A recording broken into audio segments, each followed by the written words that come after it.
la Fédération internationale des ligues des droits de l'homme, FIDH, l'Organisation guinéenne de défense des droits de l'homme et du citoyen, OGDH, l'Association des parents, victimes et amis du 28 septembre 2009, AVIPA. Monsieur Moussa Dadis Kamara, venez à la barre.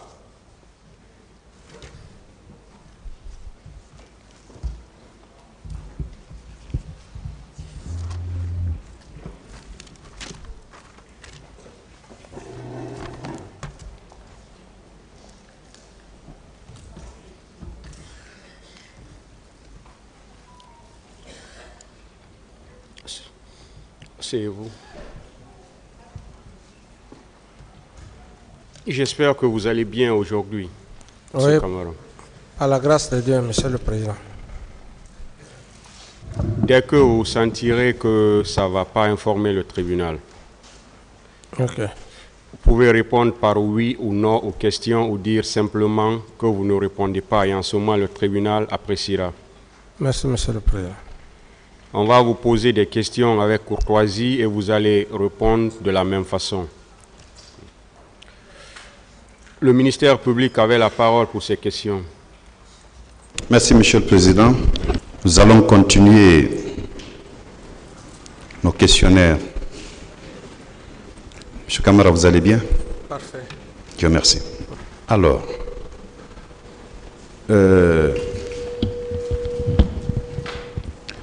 confirmez-vous être lié à Marcel Guilavogui? Reprenez la question, Monsieur le procureur. Êtes-vous lié par un lien de sang, par une alliance ou un lien quelconque à Marcel Guilavogui?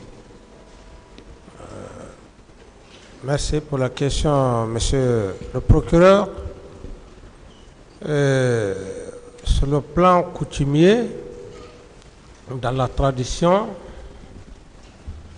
nous sommes liés à travers nos ancêtres. C'est-à-dire que tous les Thomas, selon les mœurs, sont nos neveux. Et les guerriers sont les oncles. Donc, même une femme Thomas me dit oncle et je la dis nièce. D'accord. Donc, à part son lien qui est traditionnel, vous n'avez pas un autre lien avec Marcel Guilavogui? Pas du tout. Dans la plupart des déclarations des parties civiles, des auditions de bon nombre de témoins, il résulte que Marcel Guilavogui était au stade du 28 septembre, ce 28 septembre-là.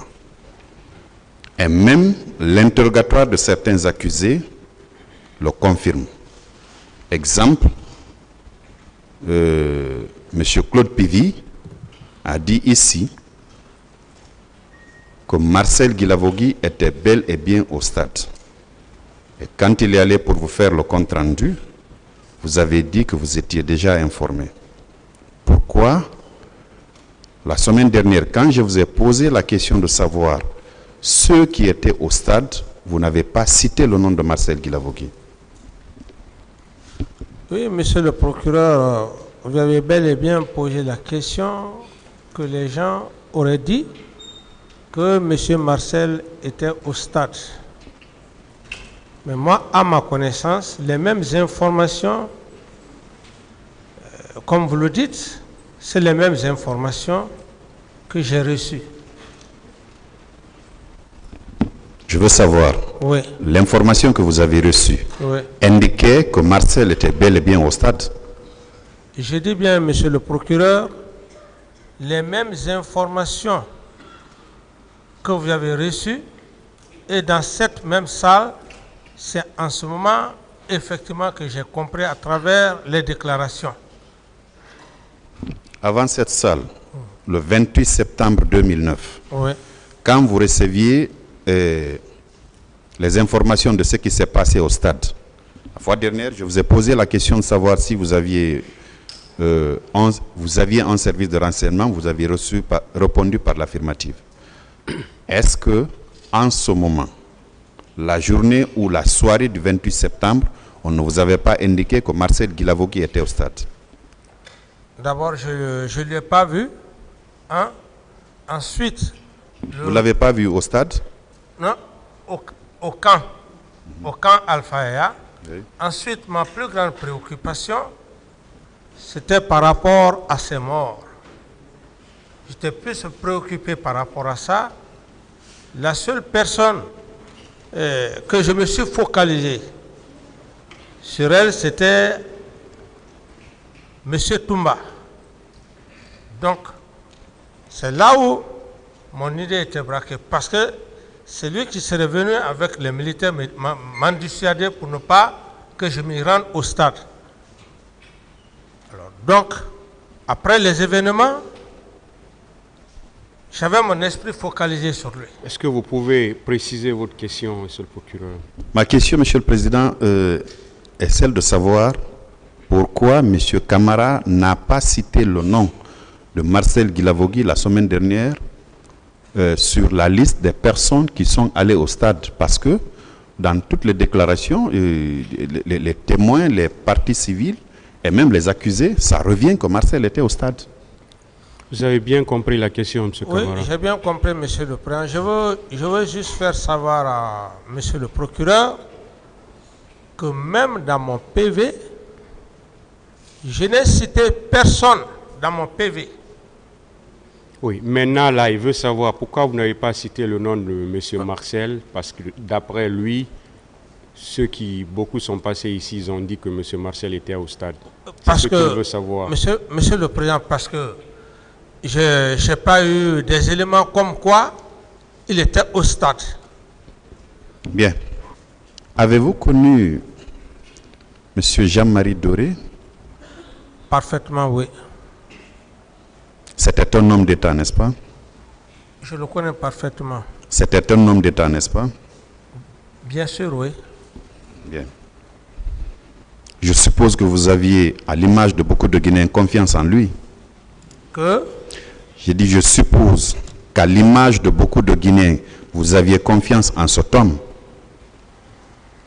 Bon, la confiance, pas aussi de façon absolue. Pas aussi de façon absolue. Et surtout que nous sommes devant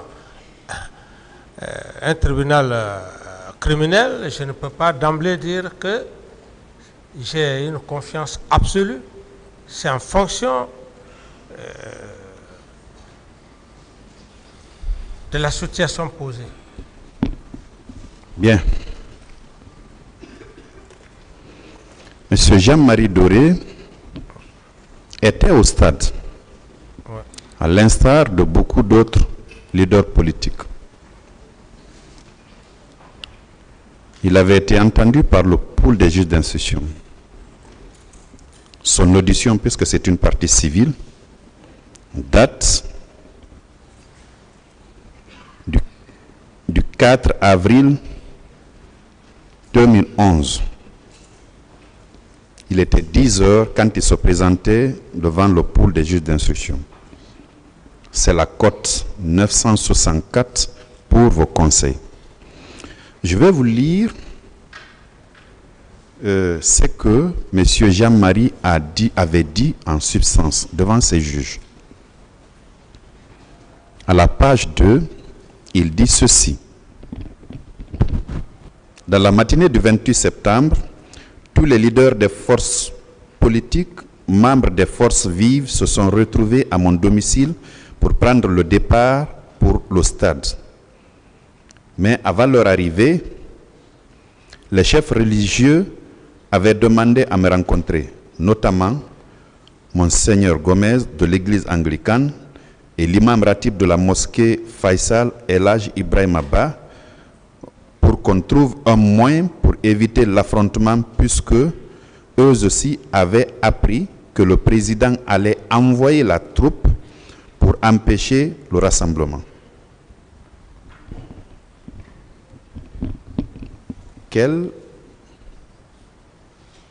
quelle est votre compréhension par rapport à cet extrait que je viens de vous lire?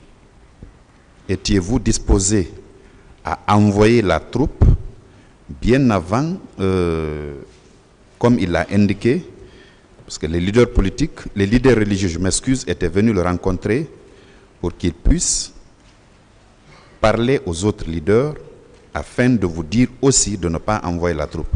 Ça sous-entend que vous étiez bien disposé à envoyer la troupe. Ou bien? Monsieur le procureur,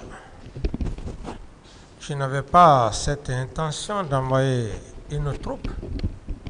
Du moment que le chef d'état-major général des armées avait déjà pris la décision, et sachant que la police et la gendarmerie ont cette mission régalienne, je n'avais aucune intention d'envoyer une quelconque troupe. Et je le dis précisément, peut-être si monsieur Jean-Marie Doré, paix à son âme, s'il l'a dit, il a certainement imaginé. Il ne l'a pas imaginé, il tient cette déclaration-là des leaders religieux qui étaient venus le rencontrer et qui vous avaient rencontré également. Oui, comme il dit qu'il était question que j'envoie des éléments. N'est-ce pas, monsieur le procureur? Qu'il était question que j'envoie des militaires. C'est la question. La troupe, il dit. La troupe. Bien sûr. Alors, je dis bien que si il a dit, paix à son âme, ça n'engage que sa pensée à l'époque. Parce qu'en matière de procédure pénale, criminelle, ce sont des faits. S'il le dit, s'il l'a dit, c'est en fonction de ses analyses que je ne peux pas m'y opposer. Mais dans la pratique, tel n'a pas été le cas. Je n'ai jamais envoyé des éléments au stade du 28 septembre, aucunement pas. Bien. Aviez-vous eu un entretien avec les leaders religieux, Monseigneur Gomez de l'église anglicane et l'imam de la grande mosquée Faisal, Elhadji Ibrahima Ba? Oui, effectivement, j'avais eu effectivement à les rencontrer. C'était par rapport à la manifestation avant que je ne voyage sur la baie. Et M. Jean-Marie Doré, à l'époque, paix à son âme, était le porte-parole. L'objectif de la rencontre avec les leaders religieux était de leur demander d'user de leur influence pour reporter la manifestation, n'est-ce pas? Oui, l'objectif était pour le report de la manifestation, la date, en fonction de la date historique qui était déjà là. C'était l'objectif, ce n'était pas pour l'annulation de la manifestation, mais c'était par rapport à un report. Bien. Puisqu'ils ne sont pas parvenus et ils vous ont rencontré, ils ont rencontré le représentant des forces vives de la nation, celui qui parlait à leur nom à l'époque, M. Jean-Marie Doré. Ils n'ont pas trouvé quasiment un écho favorable par rapport au report. Alors, le meeting a eu lieu. Il y a une descente des forces de l'ordre qui étaient sous votre autorité et sous votre contrôle. Et le carnage a eu lieu. Est-ce que vous ne pensez pas, en votre qualité de président à l'époque, président de la transition, président du CNDD, chef de l'État, commandant en chef des forces armées, est-ce que vous ne pensez pas que vous devriez user de tous les pouvoirs que vous aviez en ce moment, ne serait-ce que pour arrêter le carnage dans un premier temps, ensuite faire en sorte que ceux qui se sont rendus au stade soient interpellés, mis à la disposition de la justice? Bien que les questions sont successives, mais je vais je vais répondre à la première question. Monsieur le procureur, imaginez dans le contexte réel même, le contexte réel, et je ne voudrais pas trop m'appesantir sur le cas de M. Toumba, ça risque d'être un peu quelque chose de rhétorique, mais lorsque ton aide de camp vient te dissuader avec certains militaires, vous vous retrouvez dans votre bureau. Et par après que vous apprenez que ce même aide de camp s'est rendu au stade, par quelle bague magique pouvez-vous empêcher un tel départ ou un tel mouvement? Ça, c'est la première question. La première réponse par rapport à votre question, monsieur le procureur, c'est vous dire qu'aucun homme, à moins que l'on soit Dieu, pour le savoir. Vous êtes là.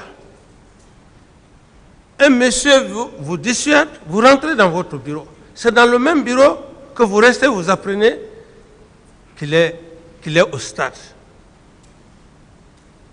Monsieur le procureur. Est-ce que là, même si vous êtes commandant en chef des forces armées, j'estime que cet acte, personnellement moi, et cet acte, aucun homme ne peut maîtriser cet acte. Donc en somme, vous n'avez rien fait? Non, pas que je n'ai rien fait, mais je dis bien, monsieur le procureur, je dis bien, lorsque ton aide de camp vient te dissuader. Oui, j'ai compris tout ça. Ouais. La finalité, c'est que vous n'avez rien fait, monsieur Camara. Non, dire que je n'ai rien fait, ça suppose que je pouvais faire quelque chose, mais je n'ai rien fait. Oui, c'est ce que vous avez fait concrètement pour arrêter le carnage, c'est ce que je veux savoir. Arrêter le carnage? Bien sûr. Mais le carnage était déjà effectué, monsieur le procureur. Le carnage ne s'est pas effectué seulement au petit matin, monsieur Camara. Quand vous aviez l'information, les gens étaient en train de tirer. Et les heures qui ont suivi, les tirs ont continué. À partir du moment où vous avez reçu l'information, qu'avez-vous concrètement fait? La question est bienvenue, monsieur le procureur. La question est claire. C'est-à-dire que, au moment où j'ai reçu les informations, comme quoi il y a eu carnage, les faits étaient déjà têtus. Les faits étaient déjà accomplis. Un fait déjà qui est accompli. Qu'est-ce qu'on peut faire pour empêcher des gens qui sont partis au stade sans votre autorisation et vous apprenez qu'il y a eu des cas de mort? Les faits étaient déjà accomplis, monsieur le procureur. Je continue, le tribunal appréciera, monsieur Camara. La seconde question est celle de savoir pourquoi dans ce cas, vous n'avez pas œuvré pour que les personnes, les noms qu'on vous avez cités, que ces gens-là soient entre les mains de la justice pour qu'ils répondent par rapport aux faits qui se sont commis au stade. D'abord, quand les faits se sont produits, la première réaction que j'ai eu à faire dans mon bureau, j'ai vivement réagi en disant que c'est une trahison et que mon aide de camp ne pouvait pas me dissuader par après qu'il se retrouve au stade. Aussitôt, j'ai dit que il doit être arrêté. J'ai pris cette décision. Et si vous parcourez un peu bien mon PV, c'est entre-temps la décision prise qu'il fallait l'arrêter. Ce jour, il n'est pas venu. Et le jour où je l'ai vu, il est venu armé jusqu'aux dents. Donc, les gens que j'ai envoyés l'arrêter, ils m'ont dit, en voulant l'arrêter, puisqu'il a des armes puissamment armées, il aurait eu des dégâts collatéraux. Alors, ceci étant, j'ai saisi automatiquement les Nations Unies, c'est-à-dire la communauté internationale, une commission d'enquête internationale. Et à l'interne, une commission nationale. Afin que cette communauté internationale puisse venir au pays et faire le travail de la justice. Et j'estime que c'est ce qui a été fait. Alors, je ne pouvais pas en même temps procéder à une arrestation du moment que j'ai fait appel à la communauté internationale. Ce serait me rendre justice moi-même. Ou moi-même je fus questionné par cette communauté internationale. Donc, la commission nationale de mon pays et la CPI ont fait leur travail. Je pense que c'était la meilleure façon vraiment de procéder à une enquête et afin qu'il y ait une solution et qu'il y ait des coupables. Bien. Je suis satisfait par rapport à cette question. Lors de votre narration, vous avez indiqué au tribunal que vous aviez demandé la mise en place de 2 commissions. Une commission d'enquête nationale et une autre à l'échelle internationale. Je ne vous parlerai pas de la commission d'enquête nationale. Toute mon intervention sera axée sur la commission d'enquête internationale. C'est vous qui aviez œuvré pour qu'elle soit mise en place, n'est-ce pas? Tout à fait, monsieur le procureur. Vous avez eu un entretien avec les éléments de cette commission. Oui, monsieur le procureur. Qui a produit un rapport, n'est-ce pas? Bien sûr. Vous avez foi au travail de cette commission, n'est-ce pas? Et le travail a été fait et le résultat de ces travaux ne m'a plus trouvé aux affaires. Mais, à ce que je cherche, si je n'avais pas confiance à la communauté internationale, à la CPI, je n'allais pas leur faire appel. Bien. Alors, je vais vous lire quelques passages contenus dans ce rapport de la commission d'enquête internationale. À la page 48, au 2e paragraphe, la commission dit ceci. Le lendemain des événements du stade, le président a déclaré en public: l'aspect le plus choquant est que j'ai essayé de moraliser et de sensibiliser les leaders politiques, leur disant qu'il y a eu des cas similaires dans le passé et que je ne veux pas que la même chose se reproduise.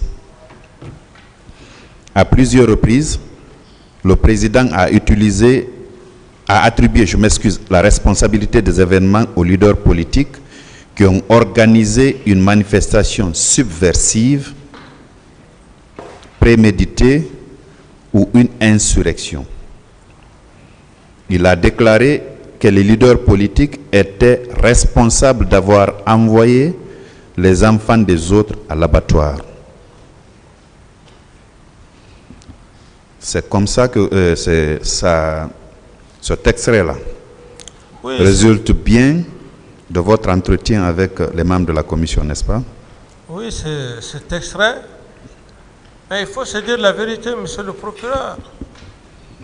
Ça résulte bien de votre entretien. Non, suivez-moi, monsieur le procureur. Je vous suis. Je vais vous poser une question. il faut se dire la vérité dans ce pays. On ne doit pas avoir la peur dans le ventre, autrement ce pays ne va jamais s'avancer. Ce que j'ai dit, c'est clair, j'ai bel et bien dit qu'on a eu des cas similaires. Et c'est ça qui fait que le pays est toujours instable. Je l'ai dit. Jusqu'à nouvel ordre. Je réitère ce langage. Et par la manipulation aussi des hommes assoiffés de pouvoir. D'accord. Qu'avez-vous voulu dire en employant les expressions que les leaders politiques ont envoyé les enfants des autres à l'abattoir? Qu'avez-vous voulu dire? J'ai voulu dire simplement que toutes les fois qu'il y a des marches, c'est les pauvres citoyens innocents qui perdent leur vie. N'est-ce pas que c'est... Autrement, ça veut dire que ceux qui étaient au stade étaient prédisposés à tirer? Ceux qui étaient au stade, je n'étais pas au stade, monsieur le procureur. Je ne dis pas que vous étiez là, monsieur Camara. Je dis, vous avez dit que les leaders politiques ont envoyé les enfants des autres à l'abattoir. Est-ce que ça ne voudrait pas dire que ceux qui étaient allés pour empêcher la manifestation, eh bien, étaient autorisés à tirer d'avance? L'autorisation de tirer, je ne peux pas affirmer cette assertion. Ce que je dis simplement, moi j'ai décrit la réalité de mon pays. J'ai décrit la réalité de mon pays. Et je réitère, j'ai décrit la réalité de mon pays. Maintenant que la CPI prenne un aspect négatif ou positif, c'est de leur droit. Bien, je continue. Dans le même paragraphe, il est dit ceci. Que le président a déclaré à la commission que les leaders politiques avaient déjà vu la réaction de l'armée en 2007 et que, par conséquent, il savait que cette armée allait répondre. Il savait que cette armée allait répondre. C'est vous, président de la transition à l'époque, commandant en chef des forces armées, qui avez tenu cette déclaration-là. Qu'avez-vous voulu dire? Le fait de faire un lien entre ce qui s'est passé en 2007 et ce qui s'est passé en 2009. Qu'avez-vous voulu dire, M. Camara? Oui, monsieur le procureur, c'est ce que je viens de vous dire. C'est dans les mêmes ordres d'idées. Ce que je viens de dire. Les événements de 2007, quand on est chef d'État, on est un père de famille.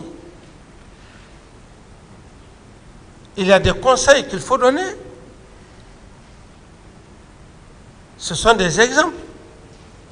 Et c'est pourquoi même dans toutes les familles, les pères de famille prennent toujours le soin de dire tel, il faut... Ça a été le même cas, mais ce qui ne veut pas dire le contexte dans lequel vous voulez mettre...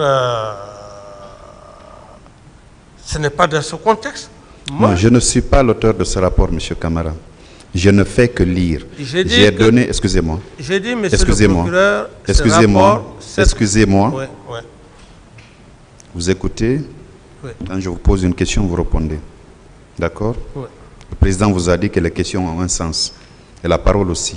C'est quand je pose la question ou je vous dis quelque chose que vous répondez. Pas avant. Vous avez fait, dans ce rapport, il est clairement indiqué que vous avez fait une liaison entre ce qui s'est passé en 2007. En 2007, les militaires ont tiré sur une population désarmée ici. Et en 2009, c'était la même chose. Pourquoi vous avez fait ce parallèle-là? C'est toute ma question.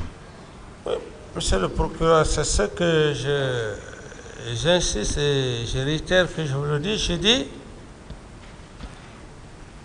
nous sommes avant tout Guinéens. La communauté internationale n'est pas seulement que la Guinée. Et lorsque vous recevez une telle commission, il y a des moments où vous devrez effectivement donner des points de vue. C'était des points de vue. Et cet événement de 2007, cette même communauté internationale, c'est très bien. Alors c'était juste faire un parallèle, mais ça n'a rien de méchant. D'accord, je continue. Ils arrivent à la conclusion suivante. La commission, elle arrive à la conclusion suivante. Ses propos indiquent qu'il, parlant de vous, est convaincu que de telles manifestations mènent nécessairement et inévitablement à la violence, telle que celle qui a été observée le 28 septembre et les jours suivants, et témoigne de son intention d'apporter une réponse aux manifestations de 2009 similaires à celles de 2007. Et c'est ce que je vous dis, monsieur le procureur. Ce sont des hypothèses, des analyses. C'est tout à fait normal. La CPI, ce ne sont pas des monstres qui sont à la CPI. Ce sont des hommes qui réfléchissent. Chaque être humain a des analyses. C'est comme ce qui s'est passé avec le président Laurent Gbagbo. Mais il y a eu beaucoup d'hypothèses, de ceci, de cela. Et je ne dis pas que cette hypothèse n'est pas pénale. Je dis bien, cette hypothèse n'est pas pénale. Cette hypothèse n'est basée seulement que sur des explications. Sur des explications. Et maintenant, quitte à la personne de comprendre ou de ne pas comprendre. C'est ça, monsieur le procureur. Bien. Je continue. En tant que commandant en chef des forces armées, le président Camara a l'ultime pouvoir de commandement sur toutes les forces de sécurité engagées dans l'attaque et les jours suivants. La Guinée est présentement sous le contrôle d'un gouvernement militaire qui a pris le pouvoir à la faveur d'un coup d'État. Le gouvernement est intégré dans une structure hiérarchique militaire avec le président en position de commandant suprême. Vous confirmez cela, n'est-ce pas? Réexpliquez, monsieur le procureur. Je relis plutôt. Si vous pouvez expliquer afin que la compréhension soit... Non, je souhaite relire pour que vous fassiez votre propre opinion, pour ne pas que vous dites que j'ai modifié. Non, j'ai déjà compris, mais essayez d'expliciter pour que la question soit... Reprenez, monsieur le procureur. Ceci n'est pas de moi. Ouais. Donc je me contente juste de relire. Ouais. Si vous ne comprenez pas, vous le dites. En tant que forces armées, le président Camara a l'ultime pouvoir de commandement sur toutes les forces de sécurité engagées dans l'attaque et les jours suivants. La Guinée est présentement sous le contrôle d'un gouvernement militaire qui a pris le pouvoir à la faveur d'un coup d'État. Le gouvernement est intégré dans une structure hiérarchique militaire avec le président en position de commande de premier magistrat comme on. Il préside le Conseil supérieur de la magistrature. Même s'il n'est pas magistrat, quiconque vient, on lui attribue ce titre. Et on lui attribue ce titre. C'est cela. Et maintenant, la question que vous... Commandant en chef des forces armées. Commandant suprême, qui a l'ultime pouvoir sur toutes les forces qui étaient engagées au stade du 28 septembre. Mais quand on est chef d'État, chef suprême des armées, on est le chef des armées. On ne doit pas fuir sa responsabilité, mais le chef de l'État délègue ses pouvoirs. En ma qualité de chef d'État, commandant en chef des forces armées suprêmes à l'époque, j'avais un ministre de la Défense. J'avais un directeur, un ministre de la Sécurité. un chef d'état-major de la gendarmerie. Que vous aviez nommé, n'est-ce pas? Que j'ai bel et bien nommé, Qui monsieur. était sous votre autorité, n'est-ce pas?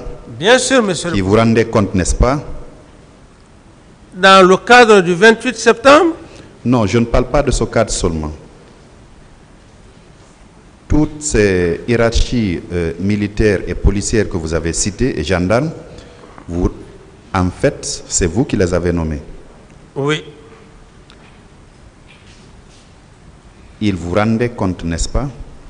Ils rendaient compte à leur chef hiérarchique, le ministre de la Défense nationale, d'ailleurs que je juge même. Qui, à son tour, a l'obligation de vous rendre compte, n'est-ce pas? Vous dites, monsieur le procureur? Vous dites qu'ils rendaient compte au ministre de la Défense, qui était Oui. leur supérieur, Oui. qui, à son tour, Me vous rendait rendait compte. compte, Oui. n'est-ce pas? Oui. Très bien. Est-ce que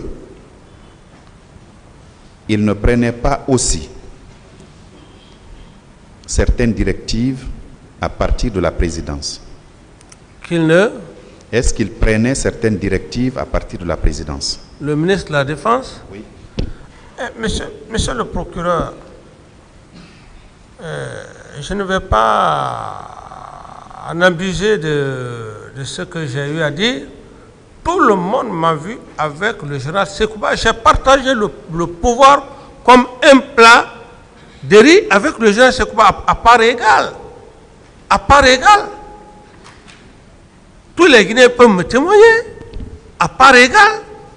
Et ce que le représentant du ministère public demande, c'est est-ce que le ministre de la Défense prenait certaines directives auprès de vous, chef de l'État? C'est ce qu'il veut savoir. C'est-à-dire qu'il me demandait des décisions? Oui. Bien sûr. Alors, il vous souviendra qu'après ces événements-là, vous avez fait des déclarations publiques. Autrement, vous avez accordé des interviews. Je m'intéresse à certaines des déclarations que vous avez eu à faire. Le 6 octobre 2009, vous avez accordé une interview sur France 24. Voici ce que vous avez dit. Les leaders sont coupables. Ce sont des commanditaires parce que c'était prémédité. N'est-ce pas? Vous avez dit ça. Finis la question, monsieur le procureur. Est-ce que cette phrase est de vous? Elle résulte de votre interview du 6 octobre 2009. Monsieur le procureur, je l'ai dit, dès après même les événements du 28 septembre, ça c'était à la Villa Sili, où j'ai nommément cité l'ancien président, le professeur Alpha Condé. Je n'ai pas caché, et ce n'est pas aujourd'hui que je vais nier. Je l'ai dit, et dans ma déclaration, il aurait manipulé tout le monde dans la farine. Qu'on soit clair. Je continue parce que vous avez rajouté ceci. Oui. Ce n'est pas le problème des élections qui m'intéresse. C'est d'éradiquer le tissu social.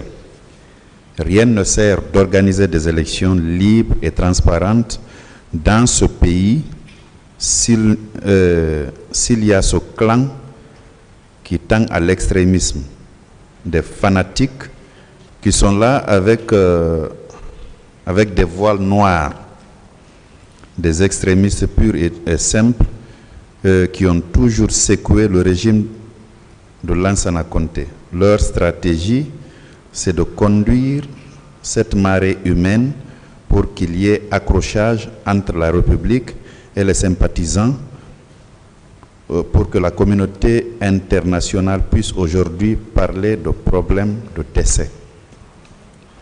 Oui, je réitère, monsieur le procureur, et je réitère parce qu'il faut dire les mots de la Guinée pour que ce pays-là puisse avancer. Bien. Je réitère Je réitère, monsieur le procureur, je réitère. Quand vous dites que les leaders sont coupables, c'est à l'issue d'une enquête ou bien ça relève de votre compréhension à vous seul pour indiquer qu'ils sont coupables, sans la moindre enquête, parce que nous étions le 9 octobre. Oui. Si je dis les leaders sont coupables, parce que, quelque part, comme j'aime bien dire, ma première déclaration après les événements du 28 septembre, j'ai été très clair. J'ai été très clair, monsieur le procureur. J'ai dit, le professeur Alpha Condé a joué, il a roulé tout le monde, il a embobiné tous les leaders politiques. Je veux parler de cela. Je voulais dire, ne pensez-vous pas, au lieu d'incriminer ces leaders qui n'ont fait qu'appeler une manifestation pacifique, qu'il fallait beaucoup plus rendre cette responsabilité-là aux agents de force de l'ordre qui ont tiré sur cette population non armée. Vous avez inversé, vous dites que carrément les leaders sont coupables, sans la moindre enquête, alors que ces leaders-là n'ont fait qu'appeler leurs sympathisants au stade. Ils étaient sans armes. Et ceux qui ont tiré, c'était les hommes qui étaient sous votre responsabilité, sous votre commandement. Donc, s'il y a responsabilité, est-ce que vous ne pensez pas qu'il fallait beaucoup plus dire que les hommes, vos hommes, sont responsables, au lieu de dire que les leaders sont responsables, alors que, quand il y a une manifestation, les agents de force de l'ordre ont l'obligation d'encadrer la manifestation pour ne pas que des choses comme ça arrivent. Oui, monsieur le procureur, je ne sais pas comment est-ce que je peux expliquer ça. J'ai à la fois parlé le cas des leaders politiques et j'en ai aussi parlé à la fois au cas de ceux-là qui sont partis au stade. Donc, je parlais de deux côtés. Et si vous remarquez mes premières interviews, parce que c'est extrêmement important, mes premières interviews, c'est comme si c'est Dieu qui m'inspirait.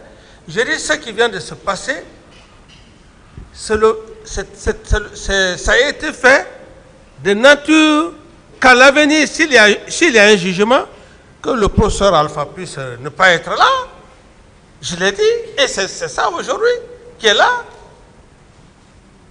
Donc, ce que j'ai dit, du côté des leaders politiques, en particulier, le professeur Alpha Condé, je le dis et je réitère, je n'ai peur que de Dieu.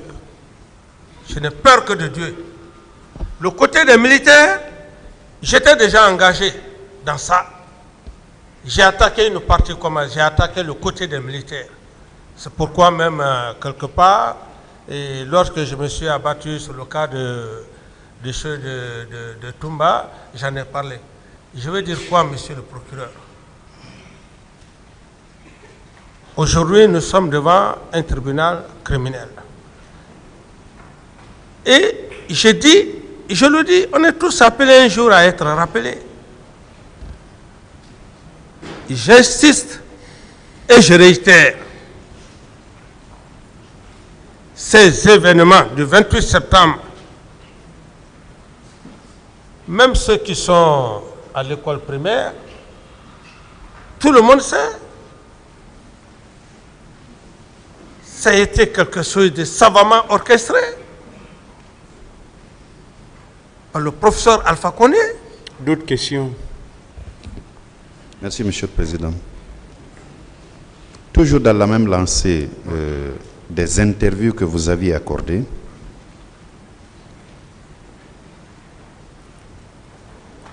le 9 octobre 2009, vous avez accordé une interview à Télé Sud où vous avez tenu les déclarations suivantes. Je suis désolé parce que ces hommes, avec leur système machiavélique, ils ont causé quelque chose. Ils ont mobilisé la masse. Ces hommes ont brûlé des véhicules. Ils se sont saisis d'armes de guerre. On parle de marche de la démocratie. Ils se sont saisis des armes de guerre pour se rendre à quelques 8 kilomètres, ça veut dire que c'était prémédité. Pourquoi se saisir des armes de guerre pour une réclamation au stade du 28 septembre qui était interdite parce qu'on avait un match avec le Burkina Faso? Vous avez rajouté, à partir de cet instant, tout le reste était inévitable. Oui, monsieur le procureur, je ne sais pas comment est-ce que je pourrais... C'est le dernier volet de la lecture que je viens de faire. Cette partie, je confirme, et c'est pourquoi je dis et je réitère. Bien, puisque vous confirmez. Je dis clairement. Puisque vous confirmez, quand vous dites, à partir de cet instant, tout le reste était inévitable, est-ce que ça veut dire que vous étiez déjà informé que les agents des forces de l'ordre allaient tirer sur la population civile désarmée? Non, je veux juste... c'est une analyse. Oui, parce que cette analyse-là, au bout, ça veut dire qu'en réalité, les forces de l'ordre étaient prédisposées à tirer sur cette population désarmée. Par rapport à cette déclaration que je venais de faire, c'était après le 28 septembre. Et après le 28 septembre, ce que j'ai dit, c'était ça. Parce que les leaders politiques ont été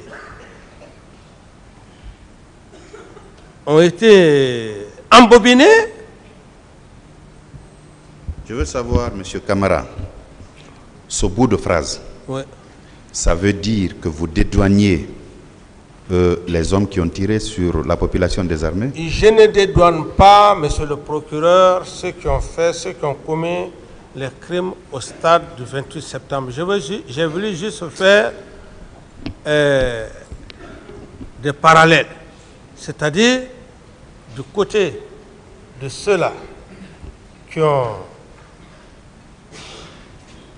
ont procédé à la marche et dont la marche n'a pas été gérée comme ça se devait, j'étais dans l'optique de ressortir cet aspect, ce qui ne veut pas dire que j'étais là pour dédouaner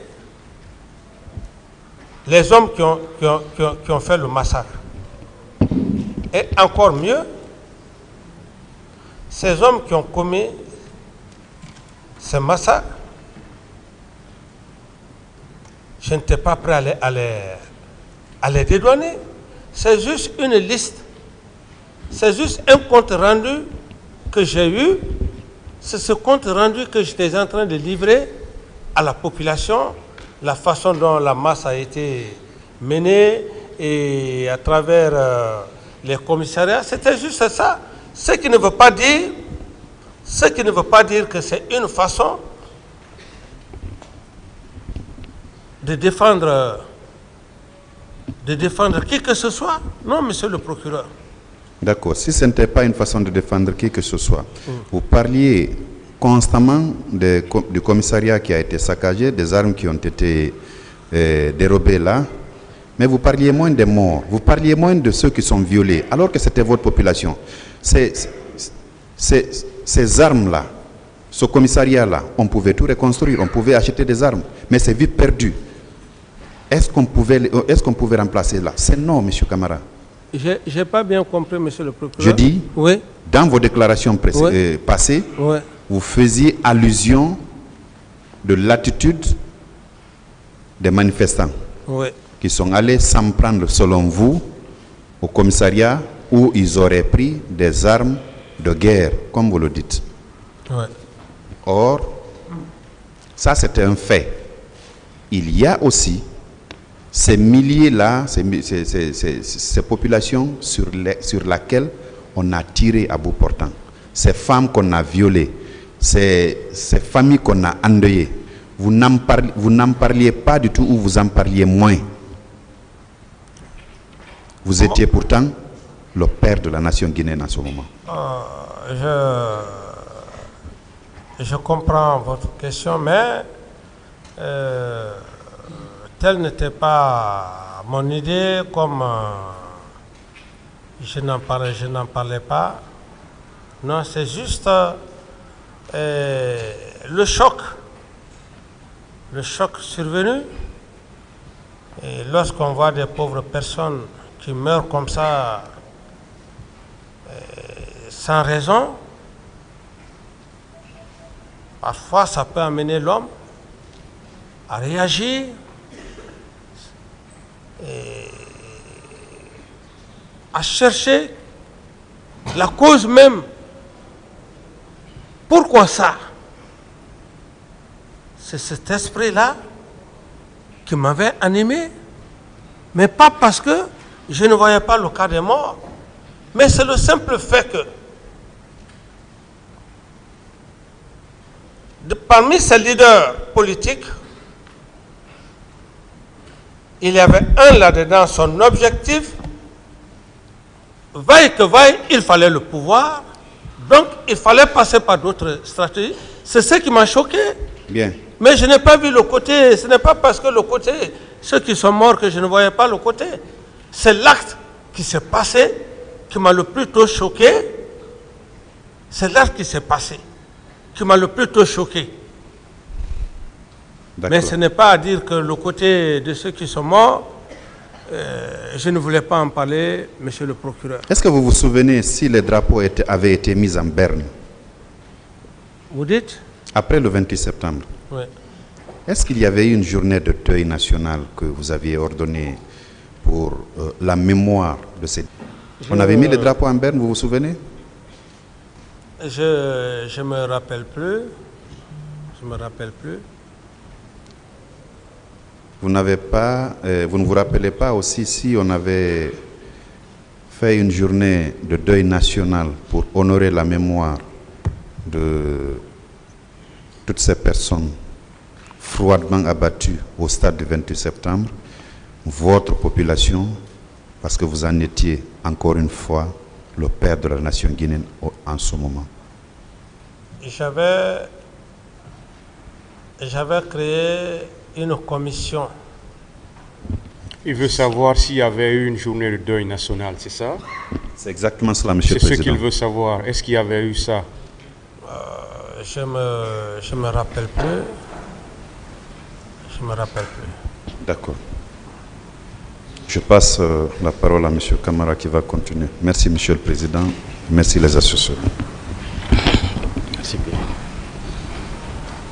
Merci, monsieur le Président. Honorables assesseurs. Monsieur Camara, bonjour. Bonjour, monsieur le procureur. J'espère que vous tenez bien. Oui, par la grâce de Dieu, oui. Alors, le parquet va continuer avec son tour de questions. Et la première question pour moi, qu'est-ce qui vous a motivé à prendre le pouvoir? Quel est le mobile réel qui vous a animé à prendre le pouvoir dans ce pays? Bon, peut-être pour la lanterne de monsieur le Président, je ne vais pas en parler, sinon ce n'est pas le procès, la prise du pouvoir qui m'envoie devant le président du tribunal, mais néanmoins, j'ai dit juste quelques peu de mots. Mon ambition, d'abord par la grâce du feu général Lansana Conté, et je puisse le dire que je n'étais pas l'homme le plus méritant. Mais l'estime que cet homme a eu envers ma personne, la confiance, j'ai vu dans ses attitudes, dans les manières de faire, qu'il était en train de me préparer. Je le dis en toute sincérité. Vous pouvez demander toute l'armée guinéenne. Je n'étais pas l'officier le plus important, l'officier le plus formé. Et eu égard à tout ça, il n'avait pas besoin de me dire, bon voilà, monsieur Camara, je suis en train, il faut juste être intelligent. Et donc,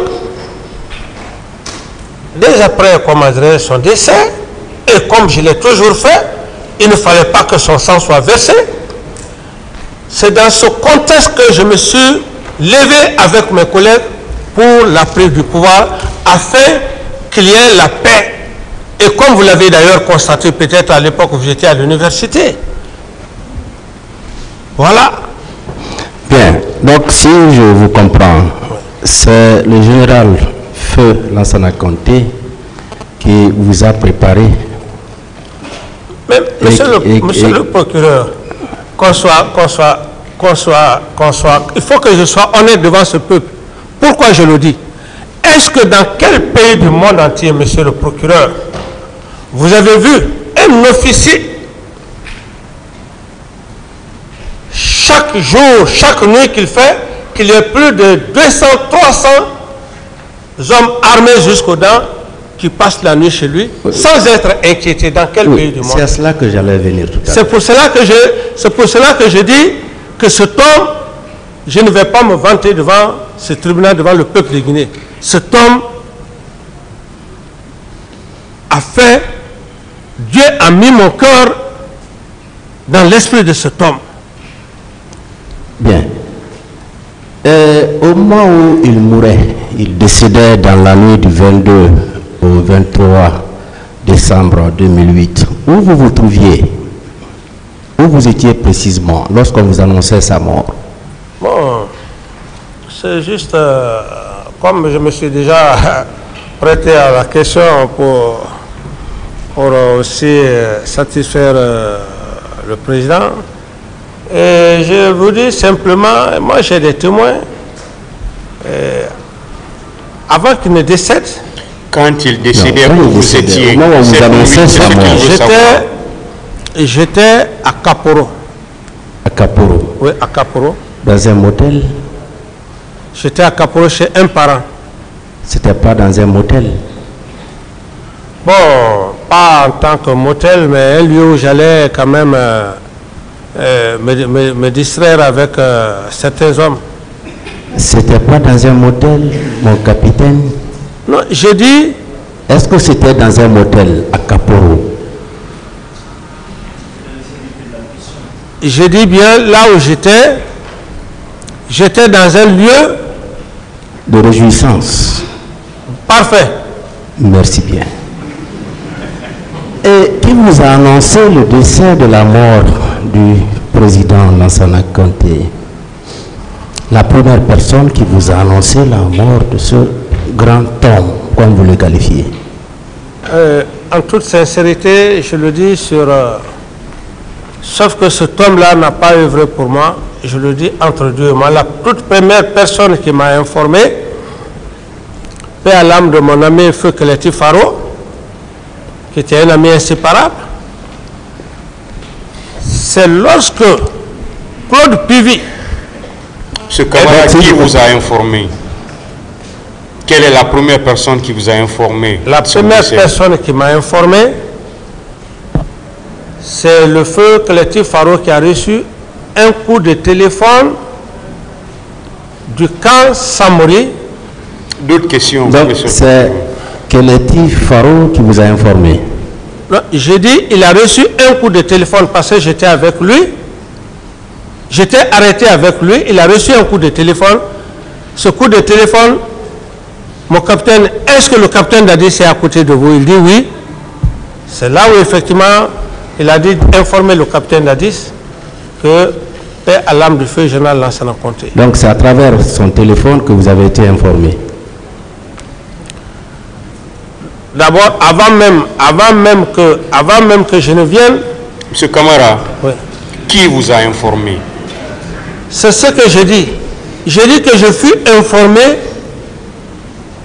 par mon ami Keleti Faro qui a reçu un coup de téléphone au camp Samori. Est-ce que c'est M. Keleti Faro qui vous a informé? C'est ça? Oui, il m'a informé. Bien. Et vous avez suivi M. Toumba ici. Est-ce que ce jour-là, il était présent dans ce lieu de réjouissance? Toumba était là? Bon. Pour être très sincère, honnête, le lieu de réjouissance dans lequel j'étais, Je suis resté assis. Monsieur Camara, la Est-ce question que est M. simple. Aboubakar Sidiki Toumba était là? C'est ce qu'il veut savoir. Aboubakar Sidiki, pendant que j'étais arrêté avec eux, j'ai reçu le coup de téléphone. Est-ce qu'il était là ce jour, M. Camara? C'est tout ce qu'il veut savoir. À Vous pouvez Kaporo. répondre par oui ou par non. Au cours de cette nuit, du Ouais. 22 au 23, Ouais. est-ce que Toumba était dans ce lieu de réjouissance que vous ne voulez pas Non, nommer? non, Toumba n'était pas là-bas. il n'était pas avec Il a moi. dit que vous étiez là-bas au nombre de 17. Non. C'est pas vrai? C'est ce que je vais vous expliquer. Il n'était pas présent. Il n'était pas présent Merci. quand j'étais avec Latif Faro. Merci beaucoup. Au cours de son interrogatoire ici, à la barre, colonel Pivi a dit qu'au sein de l'armée guinéenne, il y avait des éléments incontrôlés qui n'étaient pas du tout soumis. Est-ce que vous confirmez cela? Oui, je confirme comme il a dit, des éléments incontrôlés ou l'a même qualifié d'électron. D'accord. Ce fut le même cas, ce qu'il a eu à me faire. C'est ça, si effectivement il était sous mon contrôle, il ne se serait pas rendu au stade.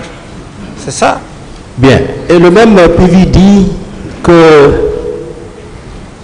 tout ce qu'il faisait, il vous rendait compte. Qui Tout ce disait, qu'il faisait, Pivi, colonel Pivi, il dit que tout tout ce qu'il faisait, il vous rendait compte. ce que Lui, il faisait il me rendait compte, régulièrement. oui, c'est dans la mesure où je lui confiais des missions, mais c'est pas à tout moment qu'on peut rendre compte, comment dirais-je, à un chef. C'est quand il y a des missions qu'on peut rendre compte au chef. Donc, c'est quand vous le commettiez à des missions qu'il vous rendait compte. Parfait. Sinon, ces autres agissements, est-ce que vous rendez compte aussi? Non, sinon c'est de la simple visite. Vous êtes là et puis voilà, c'est de la simple visite. Bien, une fois les hommes de la présidence étaient aux prises avec ceux du colonel Kiburo au camp militaire, camp Alpha Yaya, vous étiez intervenu pour les départager? Oui, bien sûr. Et quel était le motif de cette opposition, de ces prises-là? Le motif, c'est M. Selou Dalin Diallo qui a été victime de brigandage. D'accord. Et donc, Et par qui? par les éléments de Toumba, De Toumba. Donc, Et donc- les éléments de la présidence. voilà les éléments de la présidence, bien Oui. sûr. Oui. Et donc, la troupe de M. Teburo, le colonel Teburo a mis main sur ces éléments et il les a gardés au niveau à l'enceinte de leur bâtiment. D'accord. C'est ce qui s'est passé. Et donc, il y a eu la Et réaction. vous êtes intervenu, vous avez demandé leur libération. Vous dites, hein? Vous avez demandé leur libération. Vous avez demandé au colonel Donc, Kiburo de les libérer. quand je suis venu, mon souci c'était quoi? Parce qu'ils avaient des armes. Il ne fallait pas laisser qu'ils s'entre-déchirent. Je suis venu. Le but c'était de calmer les hommes du colonel Teburo. Et quand je suis venu, je leur ai dit, voilà, écoutez, vous êtes les forces spéciales. Je vous demande vraiment de vous calmer. Et donc j'ai calmé la situation et puis j'ai rejoint, comment dirais-je, Et vous l'avez demandé de les libérer, non? Vous avez demandé au colonel Kiburo de les libérer? ouais, voilà, je dis bien que c'est la scène que je vous explique.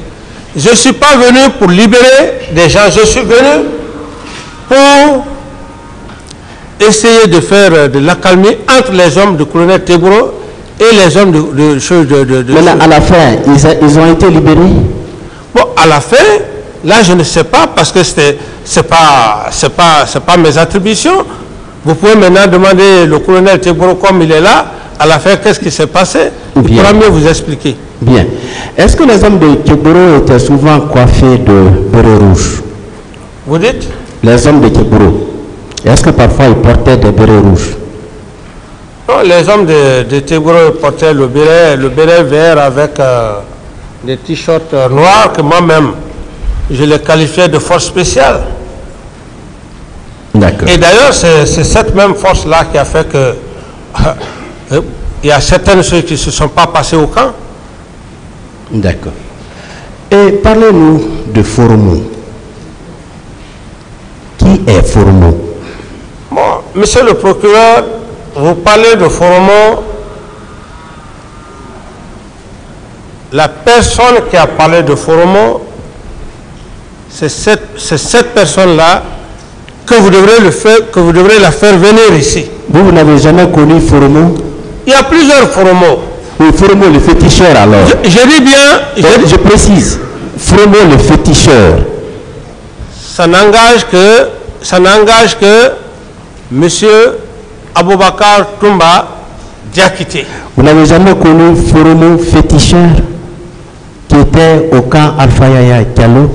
Je dis bien, monsieur le procureur, avec tout le respect que j'ai pour vous, puisque vous avez déjà parlé de Foromo, mais faites venir Foromo au lieu de faire... Est-ce que vous connaissez Foromo, le féticheur dont il parle? Si je le vois, en toute sincérité, si je le vois, je peux dire que oui, lui je le connais. Mais pour l'instant, je ne sais pas qui c'est ce Foromo. Mon capitaine, vous êtes un officier d'état-major. Vous avez dit que vous êtes très intelligent maintenant. Donc quand on vous pose une question, je vous prie de répondre. Monsieur le Président l'a dit dès l'entame. Vous répondez par oui, par non, ou bien vous dites que vous ne répondez pas, le lieutenant va en tirer toutes les conséquences de trop. Voilà, monsieur. J'ai dit ceci, je reviens sur ma question.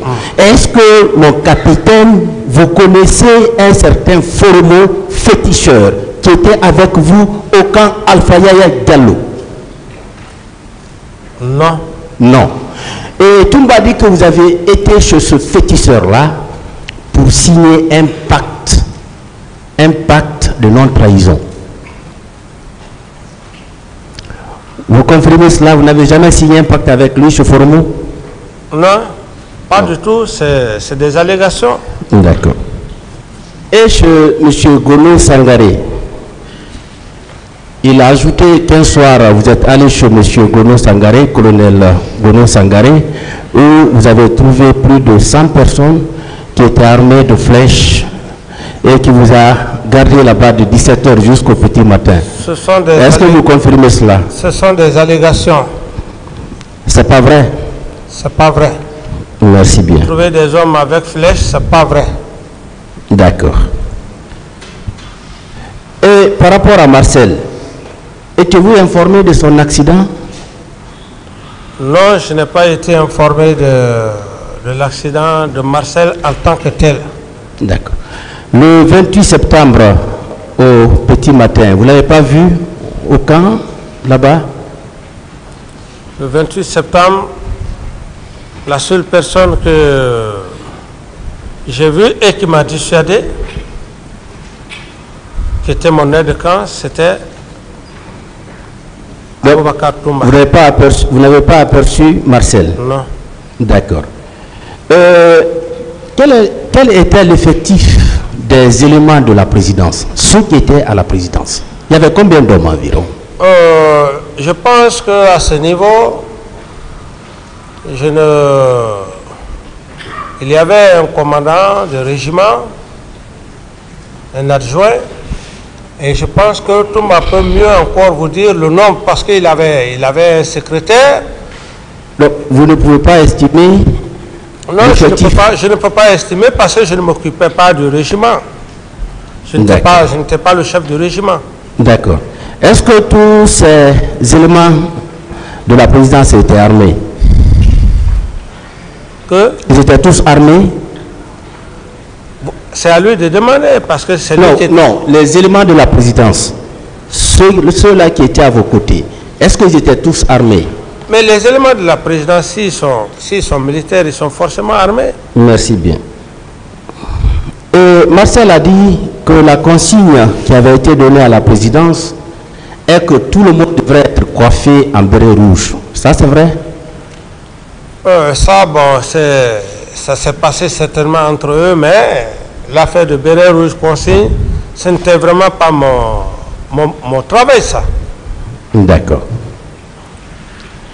Maintenant, qu'est-ce que vous pouvez nous dire par rapport au capitaine Mohamed Condé Escobar, qui était le commandant de votre salon? Vous le connaissiez? Mais c'est M. Toumba qui connaît ces hommes, c'est pas moi. Vous n'avez jamais connu capitaine Mohamed Condé Escobar? Mohamed Condé, si je le vois, je peux le connaître. M. Toumba ne peut pas inventer des noms ici et que vous m'obligez à connaître. Non, vous savez... C'est pourquoi, s'il vous plaît, monsieur le procureur, c'est pourquoi je vous ai dit, monsieur Camara, ce n'est pas des réponses qu'on vous impose. Si je vois monsieur Mohamed Condé... S'il vous plaît, vous devez comprendre, bien comprendre vos droits. C'est pourquoi je vous dis, vous pouvez répondre par oui, par non, ou vous dites que vous ne répondez pas, mais on ne peut pas vous imposer des réponses. Ce qui est sûr, c'est qu'on va vous poser des questions. Et vous devez les répondre. C'est à vous maintenant, les réponses vous appartiennent. Ce n'est pas des réponses qu'on vous impose. Le représentant du ministère public vous pose des questions. C'est à vous de répondre.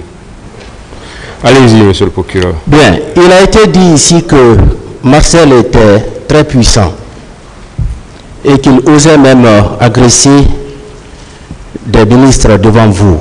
Vous pouvez confirmer cela? Pratiquement,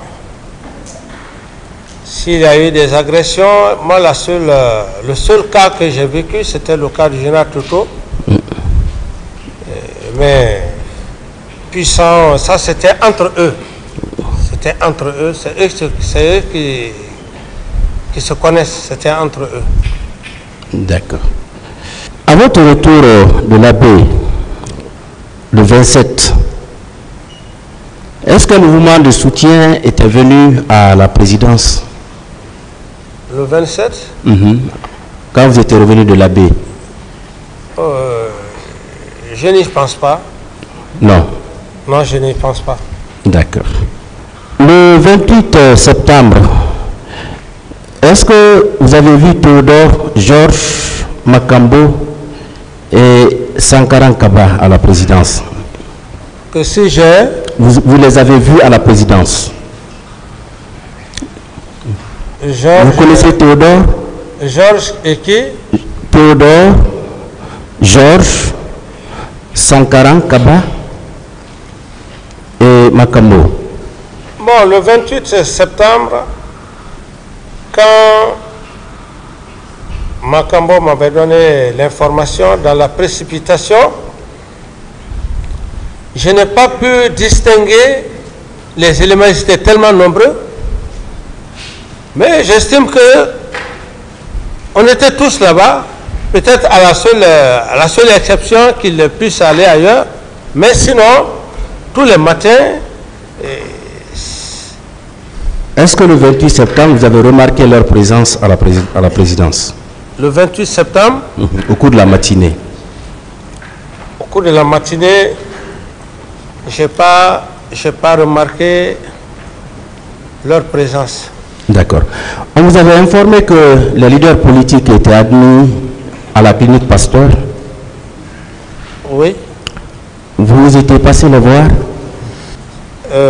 Quand le colonel Tebouro m'a informé, je lui ai ordonné de les envoyer à la clinique Pasteur, et de la clinique Pasteur, j'ai créé une commission à laquelle le Premier ministre et consort. Donc, est-ce que vous étiez passé le voir à la clinique Pasteur ou bien au Kansamou? À la clinique Pasteur, non. D'accord. Et après le limogeage de Aïdor Ba et son adjoint Saint-Alphonse Touré, qui était devenu le commandant du régiment? Mais c'est M. Aboubakar Sidiki Diakité. Vous avez pris un acte pour le nommer dans ses fonctions? Ici, Ce n'est pas un problème d'acte qu'il faut poser, mais c'est dans la pratique, dans la gestion qu'il faut voir. Donc vous n'avez pas pris d'acte, mais il était quand même le commandant, selon vous. Quand Saïd Aïdor et Aïdor Ba et le colonel Laboulaye, quand ils ont fait leur jeu, ils ont laissé le régiment comme ça. Il veut savoir si vous aviez pris un acte. Non, je n'ai pas pris un acte. D'accord. Qui était son adjoint alors, Toumba? Vous dites? Au niveau du régiment, qui était l'adjoint de Toumba pour commander le régiment? Ici, c'est lui qui sait qui était son adjoint. De toutes les façons, il y a un document qui l'atteste, où il a sorti 26 éléments. Qui était son adjoint? Son adjoint, celui qui sait, monsieur le président, celui qui sait qui était son adjoint. Est-ce que vous connaissez son adjoint? Non. D'accord. D'autres questions, monsieur le Bien. Qui détenait la clé du magasin des armes? Mais c'est lui, moi. C'est tout le monde qui avait la clé. Mais parce qu'il avait le régiment et il s'en servait de toutes les armes. Les grenades ne sont pas individuelles. Ce n'est pas une dotation individuelle. D'accord. Ce n'est pas une dotation individuelle. C'est lui qui avait la clé du magasin des armes. Je peux le supposer comme ça parce que c'est lui qui était le commandant du régiment. Vous le supposez ou bien vous l'affirmez, M. Camara, qui avait la clé des armureries, voilà. C'est ça? Oui. C'est ça. Puisque le commandant Toumba s'en était servi de la gestion du régiment, et pour toute sortie d'armes, il lui faut un bon. Donc, ou le bon ou la clé. Qui avait la clé? J'estime que là où il est... Vous estimez ou vous affirmez, ou vous supposez, M. Camara? Bon, à ce niveau, Monsieur le Président, il faudrait qu'on lui demande clairement, parce qu'on ne peut pas avoir toutes ces armes sans détenir, comment dire, la clé. M. Camara, c'est vous qui êtes à la barre. Monsieur le procureur veut savoir qui avait la clé. Moi, je dis que c'est lui qui avait la clé parce que... Ça, vous l'affirmez. Est-ce que vous l'affirmez? Bon, l'affirmer, bon, puisque c'est lui qui détenait. Monsieur Camara, donnez-nous une réponse claire pour qu'on puisse passer. Qui détenait les clés de l'armurerie? Les clés de l'armurerie, je pense que c'est Toumba qui détenait la clé. Vous pensez? Monsieur le procureur, avancez, le tribunal va apprécier. Merci bien. Le camp Kamayen et Koundara, devenu Makambo, relevait-il de la présidence? Vous dites? Le camp Kamayen et Koundara, devenu Makambo, relevait-il de la présidence? Qui revenait de la présidence? Ou si ces deux camps-là relevaient de la présidence?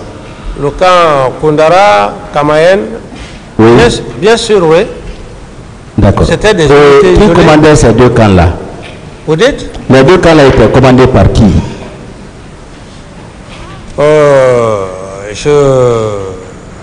Le seul camp que je connais, celui qui était le camp de Koundara, c'est Bégré. Mais l'autre camp, le camp Kamayen, vous ne connaissez pas le camp? Non, je ne m'occupais pas de ça en toute sincérité, parce que j'avais des hommes de confiance. D'accord. Je n'avais rien à voir avec les commandants d'unité. Bien. Colonel Chérif Diaby, il dit que le jour des événements, il vous a rencontré 2 fois. Oui. À 13h et à 20h, pour vous faire le compte rendu de ce qui se déroulait sur le terrain. C'est vrai? Vous confirmez cela? Oui. Merci bien. Alors, ce même shérif dit qu'aucune commission interministérielle n'avait été mise en place après les événements pour gérer la crise. Ça, c'est vrai? En tout cas, moi, à ce que je cherche, j'ai mandaté le Premier ministre et à l'époque le ministre Koutoubou, qui est d'une probité morale, qui ont assumé ces fonctions, non seulement pour la distribution, comment dirais-je, des corps, la répartition des corps, c'est eux qui l'ont fait. Donc c'est cette commission que j'ai mis en place. D'accord. Colonel Pivi a dit ici que le 28 septembre, c'est vous qui l'avez envoyé en mission à Manéa. C'est vrai? Le 28 septembre, avant d'aller à l'abbé, j'avais réagi pour dire qu'il y a des militaires qui sont en train de piller, de prendre le véhicule des gens. Et quand je l'ai fait, comment dirais, ces remontrances, donc j'ai voyagé à l'abbé. Et au retour, comme il a si bien dit, c'est par rapport à ça qu'il est allé effectivement exécuter la mission que je lui avais confiée. D'accord. Il était revenu vers quelle heure? Oh, il était venu après...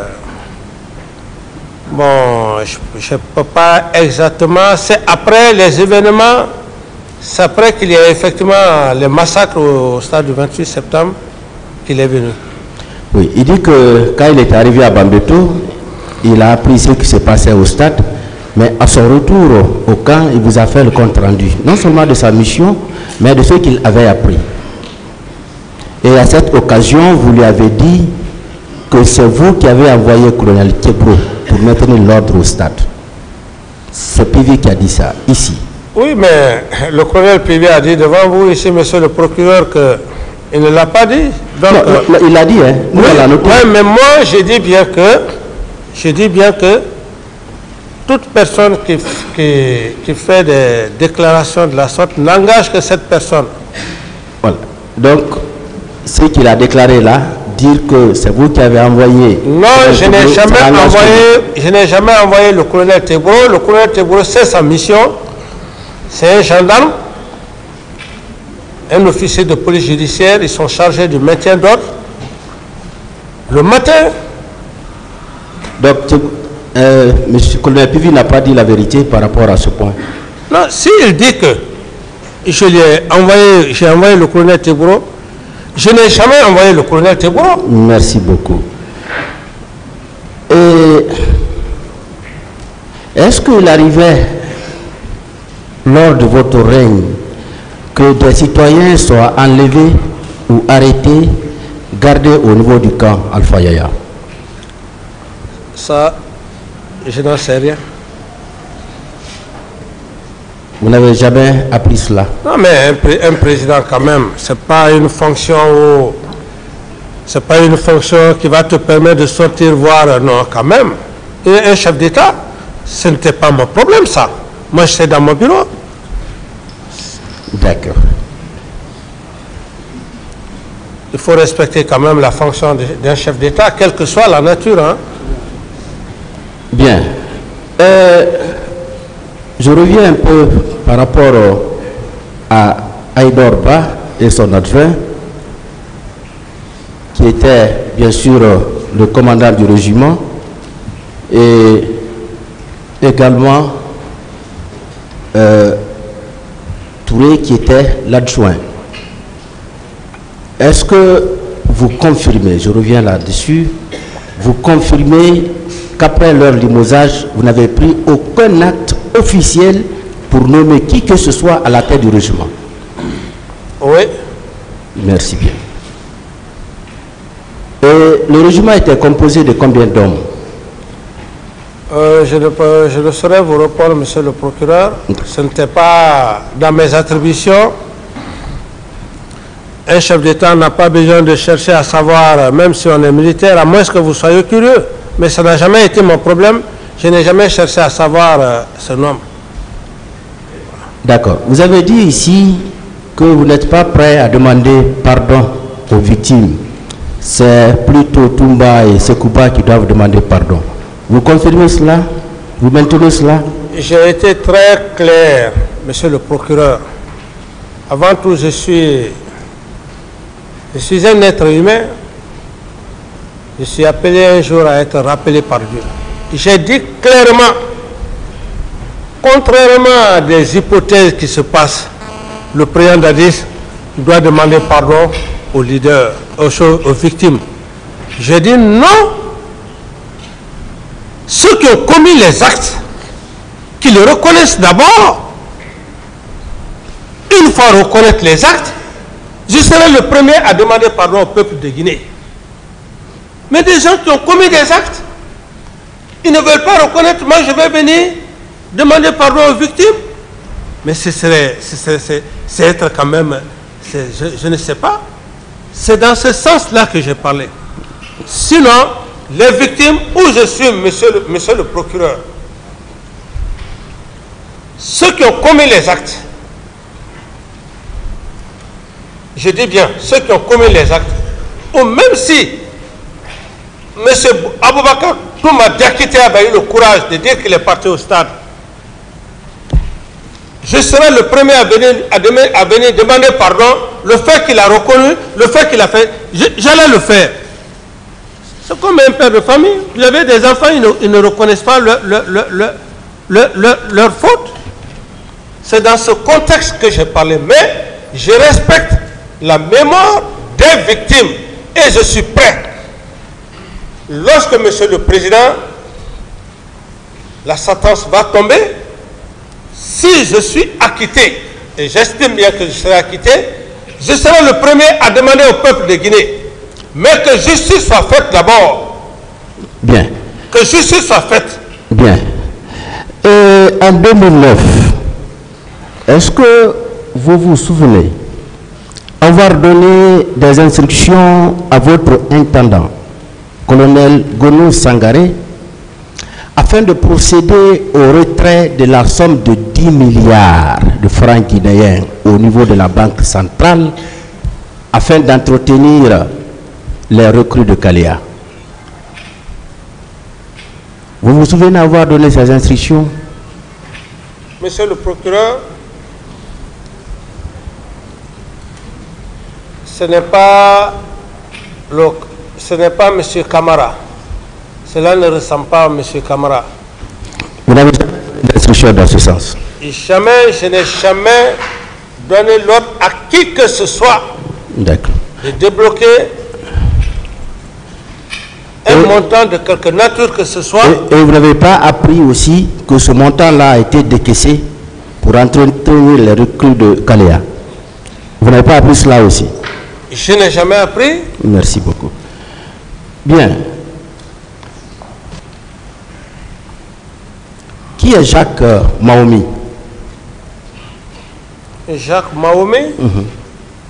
Si je le vois, je peux le connaître, monsieur le procureur. Par son nom, vous ne pouvez pas le connaître? Par le nom, je ne peux pas le reconnaître. C'est comme le cas qu'on parlait de Condé. Si je vois Condé Mohamed, peut-être que je peux le reconnaître. Au niveau de la présidence, il n'y avait pas un certain Jacques Mahomi? Je dis bien, monsieur le procureur, si je vois monsieur Jacques Mahomi, je peux vous dire que oui, je le connais ou je ne le connais pas. Bien.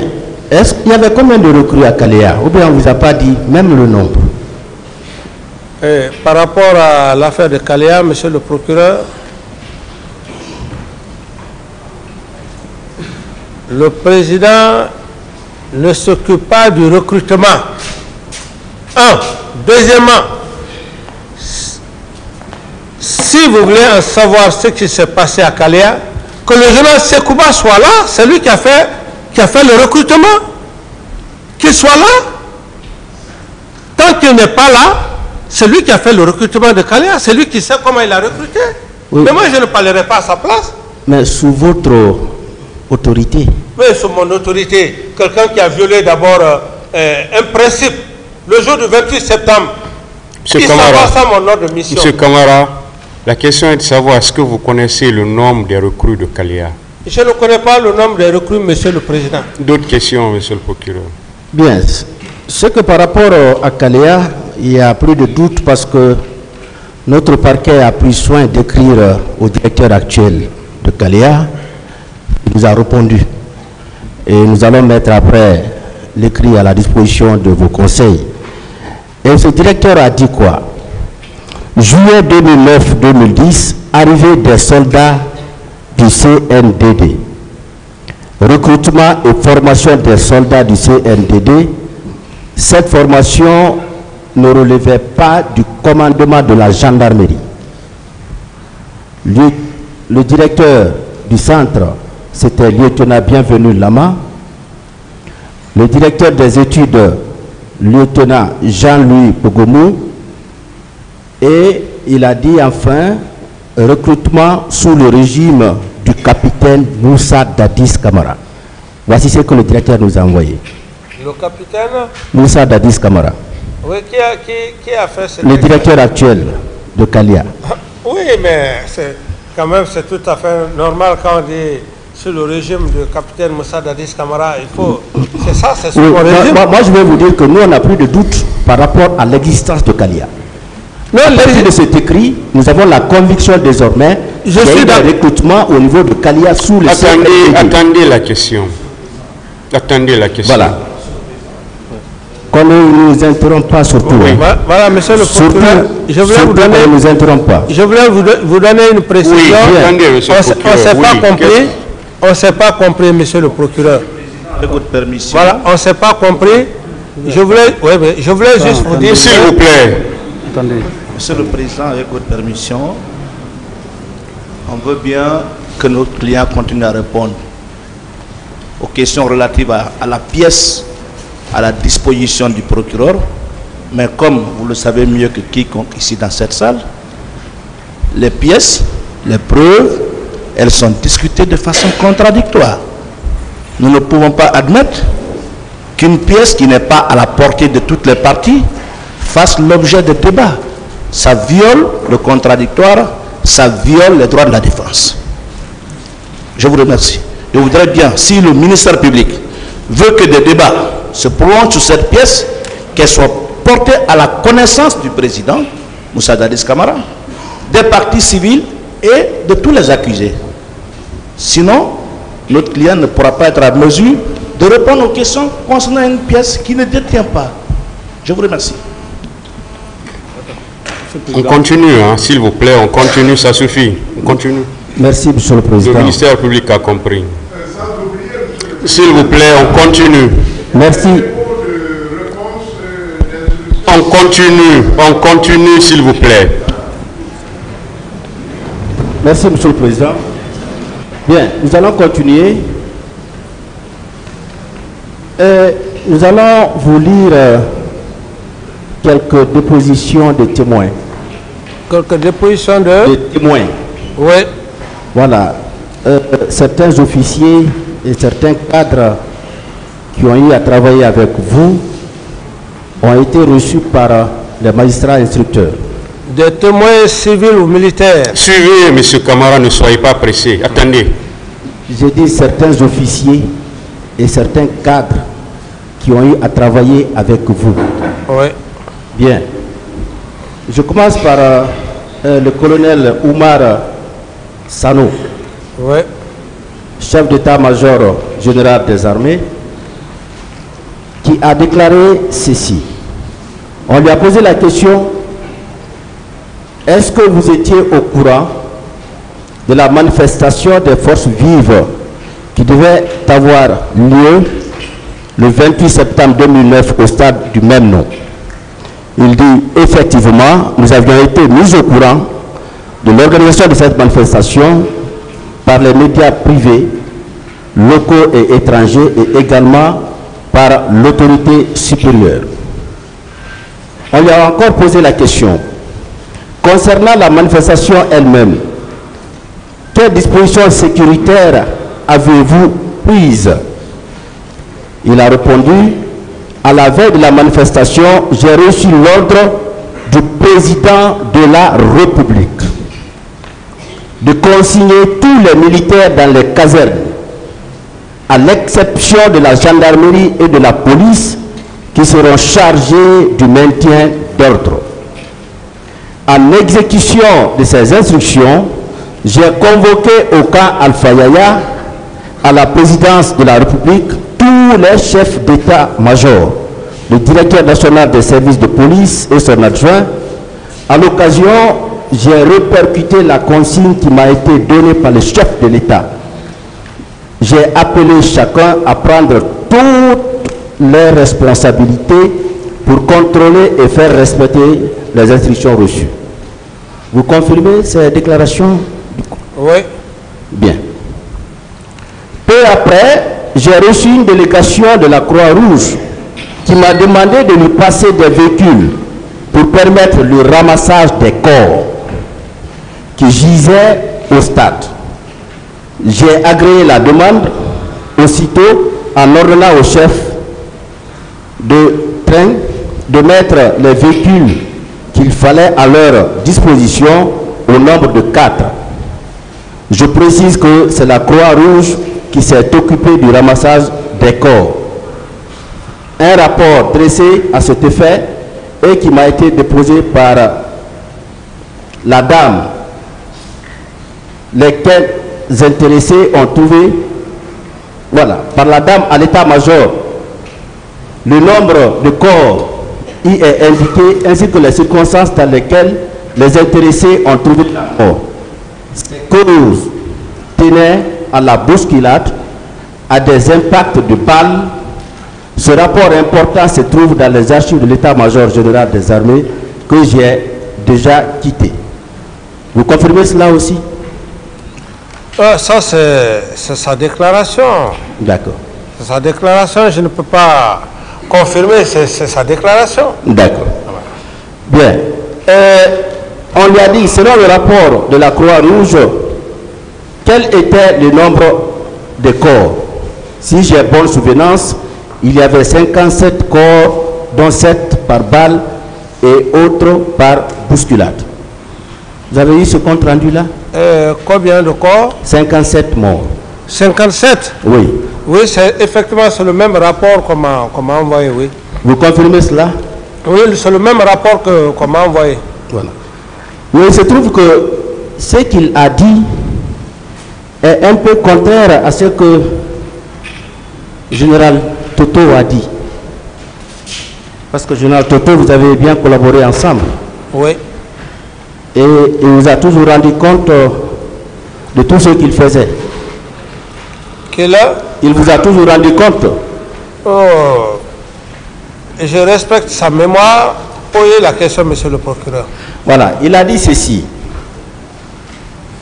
Si mes souvenirs sont bons, j'ai été appelé entre 6h et 8h par mon directeur national des services de police en la personne de monsieur Valentin Haba, qui m'a informé que les gens se dirigent vers le stade. Après cette information, je me suis rendu au domicile du Premier ministre d'alors, M. Lamine Komara. À mon arrivée, je lui ai demandé s'il était informé du fait que les gens s'acheminaient vers le stade du 28 septembre.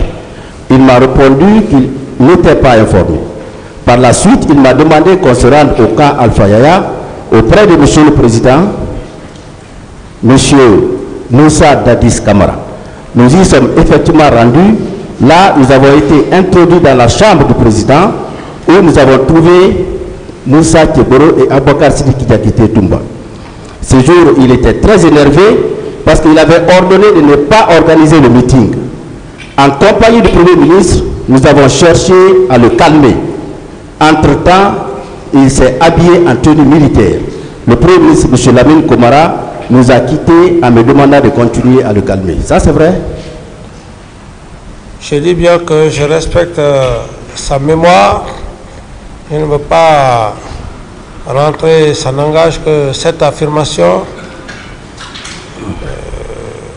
Oui, est-ce qu'il était ne m'engage pas, cette affirmation ne m'engage pas.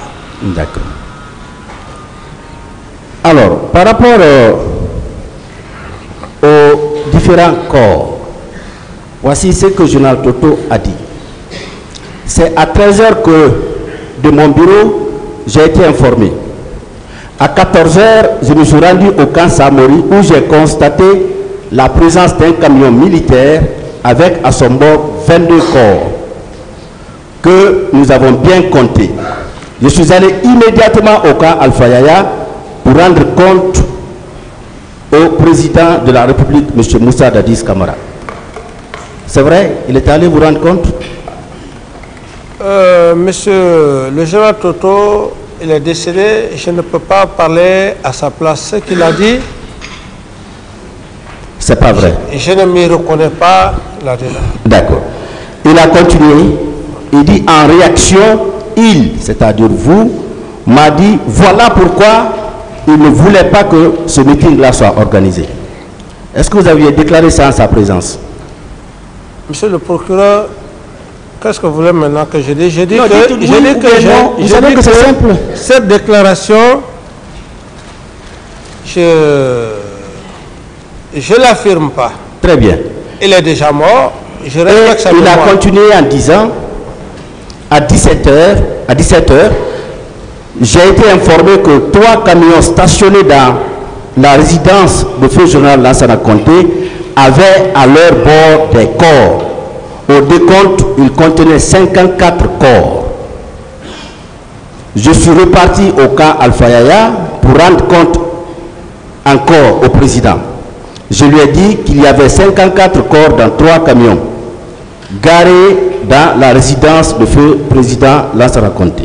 Là, il n'a pas dit mot. C'est ce que je sais. Vous ne confirmez pas ça aussi? Et je n'ai pas vu de corps. Et pour preuve, vous savez ce que je vais vous dire, quoi? Parce que dans la vie, c'est pas parce qu'aujourd'hui le général Toto n'est plus de ce monde.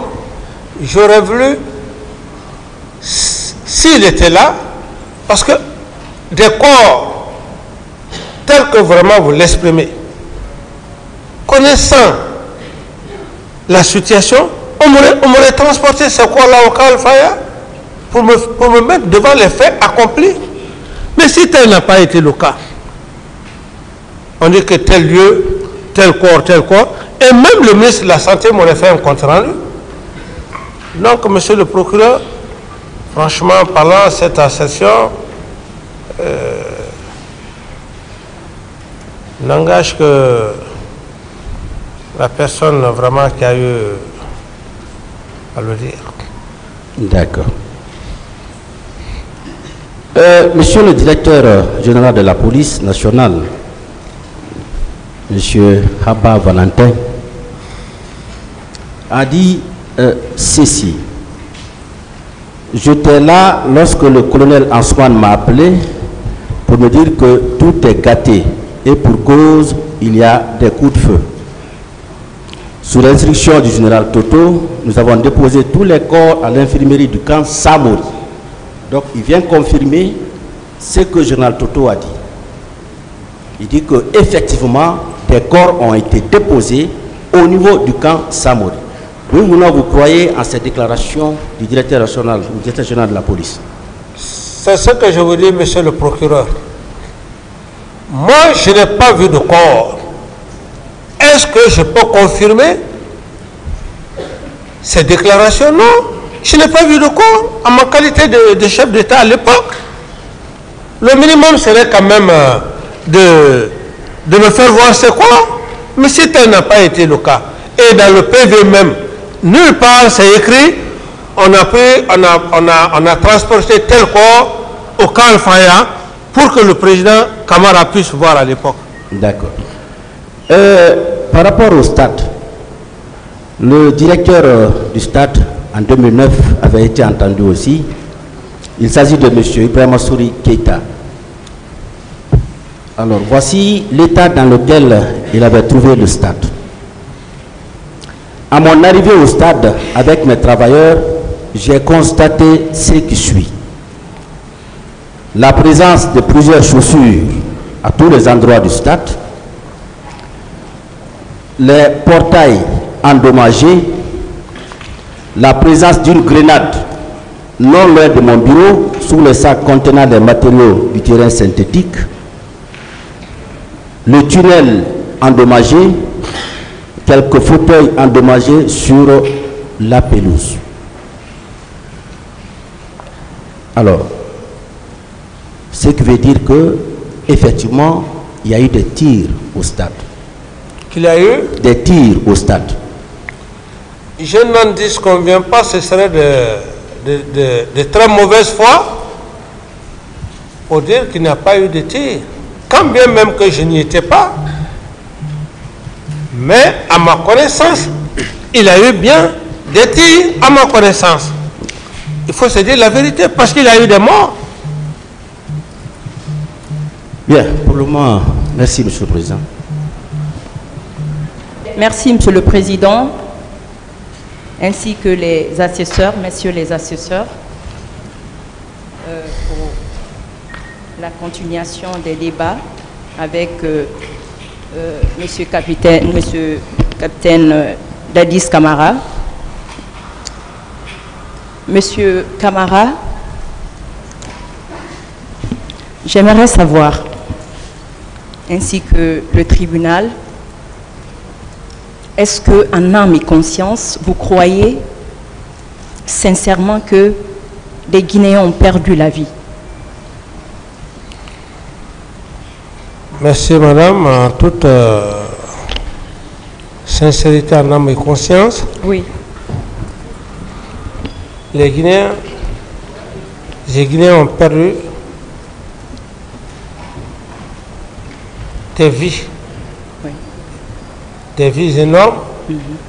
Et c'est pour cette raison d'ailleurs que je me suis toujours battu par la grâce de Dieu que lumière soit faite devant tout le peuple de Guinée. Je continue. Est-ce que vous croyez qu'il y a eu torture au stade ainsi que dans les camps militaires? En toute sincérité, on en parlait. On en parlait, la presse en parlait, qu'il y avait des tortures. Donc, ce qui établit que c'est vrai.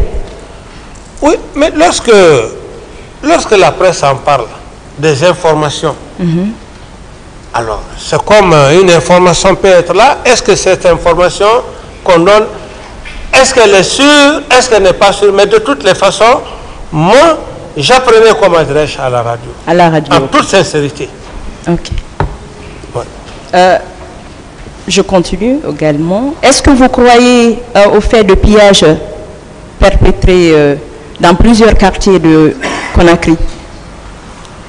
Oui, les gens aussi parlaient effectivement de l'affaire de pillage. Et comme d'ailleurs ce n'était pas le seul cas, il y en avait eu d'ailleurs plusieurs fois, Oui. où moi-même j'étais obligé d'intervenir à des moments donnés.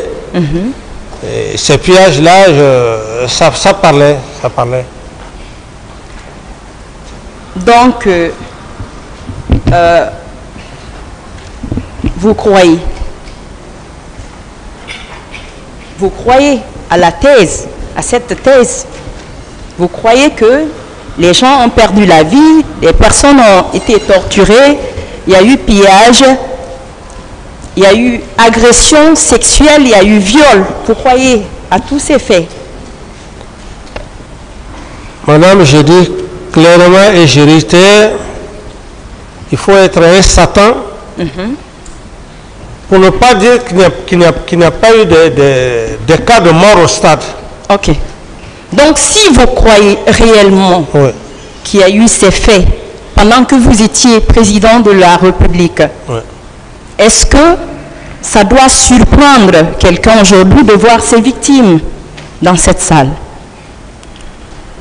Et ces victimes, d'ailleurs, par le biais, je ne connais pas cette dame Asma Diallo. Pas elle. Est-ce que ça doit surprendre un Guinéen ou un des accusés ici de voir des victimes dans cette salle? Non, ça ne doit pas surprendre. D'accord. Donc, est-ce que ça doit surprendre un accusé de voir ces personnes donner des versions par rapport à ce qu'elles ont subi? Bon, ces versions, comme je le dis... Est-ce qu'on peut mettre en doute? Bon, ces versions ne peuvent pas... C'est au tribunal. C'est au tribunal de vérifier les versions. Donc, c'est fait. Donc, on croit à la version selon laquelle il y a eu assassinat, il y a eu torture, il y a eu pillage, il y a eu agression sexuelle sur toutes ses formes, viol. Et quand ces personnes qui ont subi ces faits viennent expliquer, on met en doute leur explication. Est-ce que vous pensez que cela est juste? Non, mais madame, je n'ai pas dit qu'on doit mettre en doute. J'ai dit simplement que ces victimes ont le droit de venir poser leurs problèmes. Oui. À ce niveau, le droit pénal, ce ne sont pas aussi des hypothèses, je le dis bien, ce sont des preuves. Moi, je suis là pour des faits de complicité devant le tribunal criminel. Je voudrais que ma culpabilité soit tangible. Okay. C'est ce que je cherche. Est-ce que vous savez qu'il n'y a pas complicité?